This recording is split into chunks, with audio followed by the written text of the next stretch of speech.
మీడియాతో మాట్లాడిన లక్ష్మి పార్టీల పరంగా ఉన్న విభేదాల్లోకి నన్ను లాగారు. నాకు చాలా డ్యామేజ్ జరిగింది. కిరణ్ రాయల్తో రాజీ అనేది మేము బయట తేల్చుకుంటాం. నా పిల్లల కోరిక మేరకే ఈ వివాదం ఇక్కడితో ముగిస్తున్నాను. దీనికి రాజకీయాలు పార్టీలతో సంబంధం లేదు. నన్నెవరూ భయపెట్టలేరు. నా మాటలు ఇతరులను బాధపెట్టి ఉంటే క్షమించండి. ఇక ఇక్కడితో వీటిని ఆపేయాలని చూస్తున్నాను. అవి సెటిల్మెంట్ జరుగుతున్నాయి. నా తరపున కాదు, మా పిల్లలు మాట్లాడుతున్నారు అవంతా. ఎందుకంటే నన్ను ఇక్కడితో, ఎందుకంటే నేను మీకు తెలుసో లేదో 3 డేస్గా నేను హాస్పిటలైజ్లో ఉన్నాను. ఇంకా పిల్లలు ఇంకా వద్దు ఇవన్నీ అని చెప్పి ఇది వచ్చింది. సో నేను ఒక క్లారిఫికేషన్ ఇవ్వాలి, నేను ఇవంతా క్లోజ్ అయ్యేటప్పుడు నేను ఒక క్లారిఫికేషన్ ఇవ్వాలని చెప్పి నేను ప్రెస్ మీట్ పెట్టడం జరిగింది.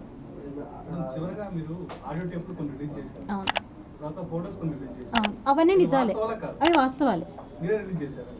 ఇప్పుడు నేను మీకు ఆ రోజు లింక్ అనేది ప్రొవైడ్ చేశాను కదా, అవన్నీ వాస్తవాలే. నేను ఏవైతే రిలీజ్ చేశానో నాకు అతనికి ఉన్న లావాదేవీలు అన్నీ పర్ఫెక్ట్, దాంట్లో ఎటువంటి ఇవి లేవు. లావాదేవీల వరకు నేను మాట్లాడతాను, నేను ఫైట్ చేస్తాను, అంతేగాని రాజకీయంగా దీనికి ఎటువంటి సంబంధం లేదు. దాని మధ్యలో వాడుకున్న వాళ్ళ కథ వాళ్ళు చూసుకుంటారు, అంతే తప్ప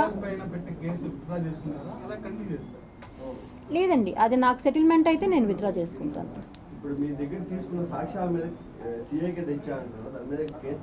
ఫైల్ అయ్యాయి, ఎస్వియు ఫైల్ అయ్యాయి. అన్ని కాపీలు కూడా ప్రొవైడ్ చేసాం కదా. కేసు ఫైల్ అయ్యింది, కాపీలన్నీ కూడా ప్రొవైడ్ చేసాం మేము ఆల్రెడీ.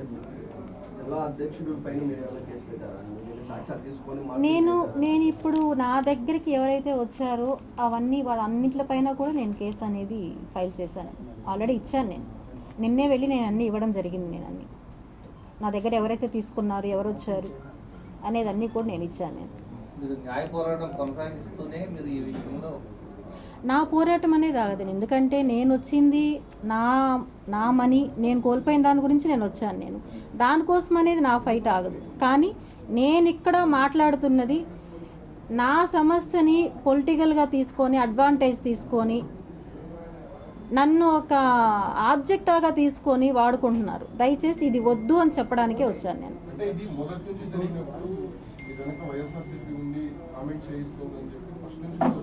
అది వైఎస్ఆర్ లేదు, నేను అప్పుడు కూడా ఖండించాను. కొన్ని ఛానల్స్ వచ్చాయి, నేను అప్పుడు కూడా చెప్పాను నా వెనకాల ఎవ్వరూ లేరు అని. నేను ఎప్పుడు క్లారిటీగానే చెప్పాను. నేను ఏ రోజు కూడా నా వెనకాల ఉన్నారని చెప్పలేదు. కానీ నాకు ఈ 3 డేస్లోనే వచ్చిన ఇవి మీకు ఎవరికి కూడా తెలియని ఇది.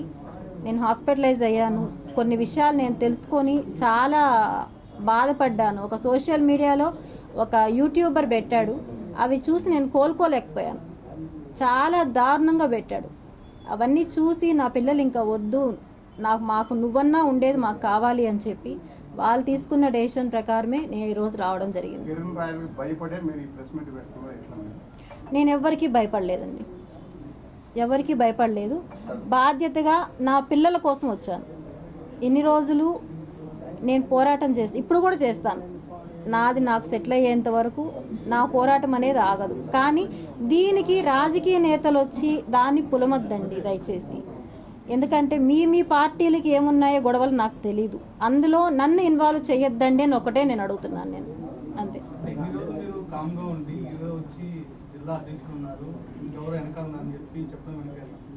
చెప్పడం వెనకేం కాదు, ఈ రోజుతో నేను స్టాప్ చేయాలనుకుంటున్నాను. ఇంకా ఎందుకంటే మళ్ళీ దీన్ని పెంచుకోవడాలు ఇవి వద్దు. నాకు ఏం జరిగింది అనేది నేను చెప్పేస్తాను అనుకోండి, ఇక్కడికి నాకు దీనికి సంబంధం ఉండదు. ఇంకా నాకు ఏది కావాలో నాకు సిఐ సారు ప్రామిస్ చేశారు, నేను అన్నీ నీకు చేపిస్తానమ్మా అని చెప్పి. ఇంకొకసారి చెప్పారు, ఆల్రెడీ కోర్టుకు వెళ్ళింది. సో అక్కడ నేను తేల్చుకుంటాను. ఇది నేను ఒకసారి బయట రావడం వల్ల ఏమవుతుందంటే ప్రెస్లో రకరకాలుగా నాకు అందరిలాగా మాట్లాడడం, నేనేం ఎక్స్పర్ట్ కాదు మాట్లాడడంలో, నేను ఉన్నది నేను మాట్లాడుతున్నా, దాన్ని రకరకాలుగా ట్రోల్స్ చేస్తున్నారు. ఇవైతే కరెక్ట్ కాదనేసే నేను వచ్చాను. నాకు నమ్మకం లేదండి. ఇప్పుడు నేను వచ్చి ఈ మాట చెప్పిన తర్వాత కూడా ఇప్పుడు జనసేనలో ముఖ్య లీడరు ఒక అతను ఉన్నారని చెప్పడం వల్ల వాళ్ళ వల్ల కూడా నాకు రక్షణ ఉంటుందని నేను అనుకోలేదు.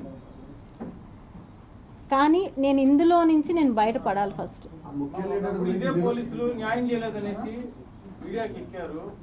మళ్ళీ ఇప్పుడు అదే పోలీసులు న్యాయం చేస్తారంటే మీకు నమ్మకం ఉందా వాళ్ళపైన? లేదండి, నాకు ఒక 10 డేస్ నుంచి కూడా ఎస్వియు సిఐ సార్ కానీ అక్కడ ఉండేవాళ్ళు కానీ నాకు ఎవ్రీడే కాల్స్ చేసి ప్రాబ్లం ప్రతి ఒక్కటి తెలుసుకొని కిరణ్ రాయలతోనూ మాట్లాడుతున్నారు. వాళ్ళు మాట్లాడి ఎలా సాల్వ్ చేయాలి అని చెప్పి వాళ్ళు చాలా ట్రై చేస్తున్నారు. ఇంకా ఏమంటే నా పిల్లలు పూర్తిగా దీన్ని తీసుకొని మేము సాల్వ్ చేసుకుంటాము, నువ్వు వద్దు, నువ్వు సేఫ్గా ఉండు అని చెప్పి వాళ్ళు చాలా డెసిషన్ తీసుకున్నారు.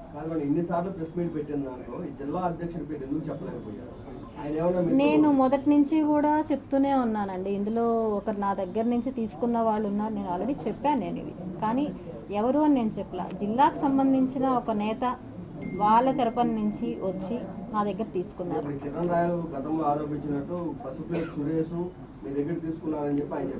నేను ఇప్పుడు కూడా చెప్తున్నాను, పసుపులేటి సురేష్ వాళ్ళు అపోజిషన్ పార్టీ వాళ్ళు నా దగ్గర నుంచి ఏం తీసుకోలేదు. 1 year బ్యాక్ నా దగ్గర నుంచి తీసుకున్నారు. ఎవరు? అతను నా దగ్గర నుంచి తీసుకున్నారు. జాతీయ స్థాయిలో కొన్ని కేసులు ఉన్నాయి మీ పైన, అవి మీరు చేసినారా లేకపోతే కిరణ్ రాయలు చేయించినారా? నా పైన ఏం లేవండి, అవి కూడా అన్నీ నా పైన ఉండుంటే నేను ఒక రోజులో నేను బయట రాను కదా. నా పైన నిజంగానే నేను వెనక్కి తగ్గుతున్నానని నేను చెప్పలేదండి. నేను ఇప్పుడు కూడా నాకు ఏదైతే కావాలో దానికోసం నా ఫైట్ అనేది ఆగదు. నాకు వచ్చేంత వరకు నేను అది సెటిల్ చేసుకుంటాం. కానీ నేను అడుగుతున్నది నన్ను యూజ్ చేసుకొని రాజకీయంగా వద్దు. ఎందుకంటే ఆల్రెడీ నన్ను యూజ్ చేసుకొని నా దగ్గర నుంచి తీసుకొని వాళ్ళు నాకు అప్పుడు చెప్పిన మాట కూడా ఏమంటే ఇంక ఇవేం బయట రావని చెప్పారు నాకు వాళ్ళు. నేను ఈరోజు చెప్పడానికి కారణం కూడా అదే, ఇంకేం మా దగ్గర లేవు రావని చెప్పి వాళ్ళని రిలీజ్ చేయడం జరిగింది. నేను ఏవైతే మీడియాలో చూపెట్టానో ఆ తర్వాత అవి మాత్రమే నేను మీకు చూపెట్టినవి. అంతే. నాకు ఆ విషయం కూడా చెప్పాలంటే బాలా సార్ నాకు పార్టీకి సంబంధించిన అతనని నాకు ఎక్కడా తెలియదు.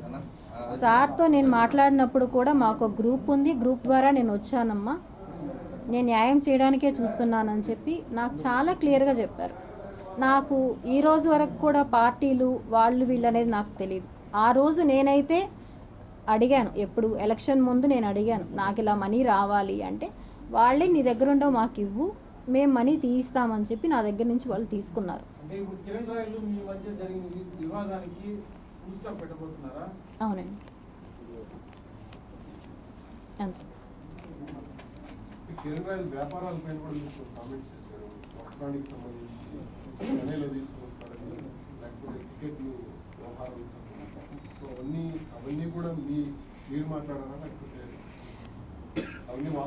వాస్తవం అనేది నాకు చెప్పింది వాళ్ళేనండి.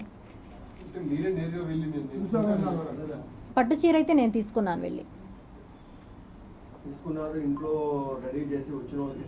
నేను పట్టు చీర తీసుకున్నప్పుడైతే పట్టు చీర తీసుకున్నప్పుడు వాళ్ళ ఇంట్లో పెట్టింది నేను చూడలేదు, కానీ పట్టు చీర తీసుకొని ఇలా వచ్చారంటే నాకు వాళ్ళు చెప్పిందండి, ఆ చీర తీసుకొని వచ్చి ఇలా సేల్ చేస్తారని నాకు చెప్పారు.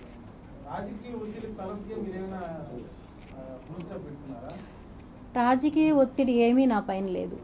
ఎందుకంటే పవన్ కళ్యాణ్ గారి దగ్గర నుంచి సెక్రటరీ నుంచి నాకు కాల్స్ వస్తున్నాయి, ఎప్పుడు వస్తున్నారు, అపాయింట్మెంట్ కావాలని చెప్పారు అని చెప్పి. నేను అది కూడా ఇంకా ఏది వద్దు అనుకోనే ఫుల్ స్టాప్ చేయాలనేసి నేను వచ్చాను.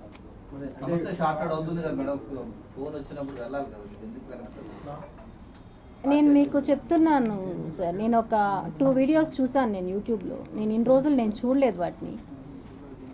ఎలా మాట్లాడారంటే ఒక మహిళని అంత దారుణంగా మాట్లాడతారు అనేది నాకు అంతవరకు కూడా తెలియదు. నాకు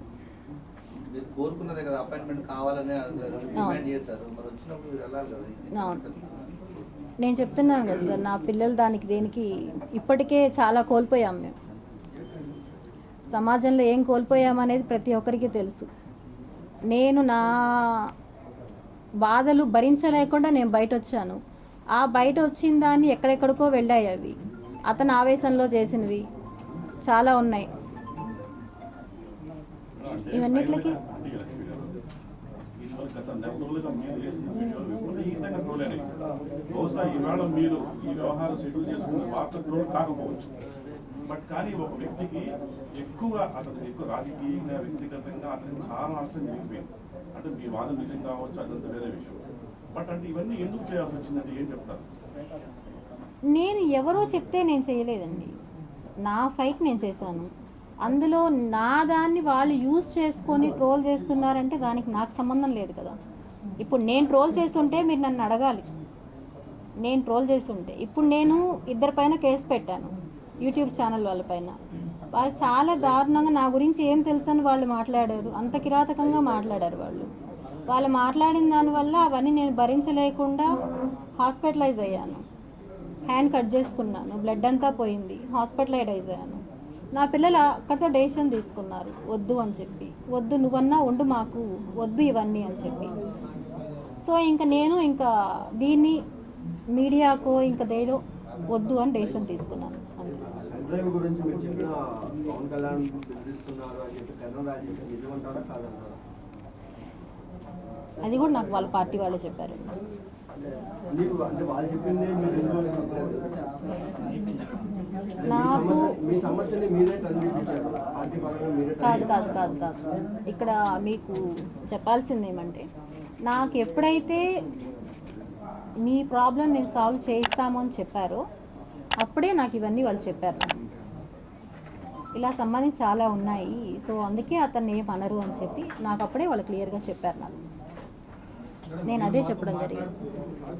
నా దగ్గర ఉంది, నాతో ఫోన్లో మాట్లాడినప్పుడు పవన్ కళ్యాణ్కి సంబంధించిన ప్రక్రియ నా దగ్గర ఉంది అని నాతో పలుమార్లు చెప్పాడు. నన్ను ఇలాగే బెదిరించాడని మీరే చెప్పారు. ఇప్పుడు వాళ్ళ పార్టీ వాళ్ళు బెదిరించడం అనేది అయితే చేశారండి, అది వాస్తవం.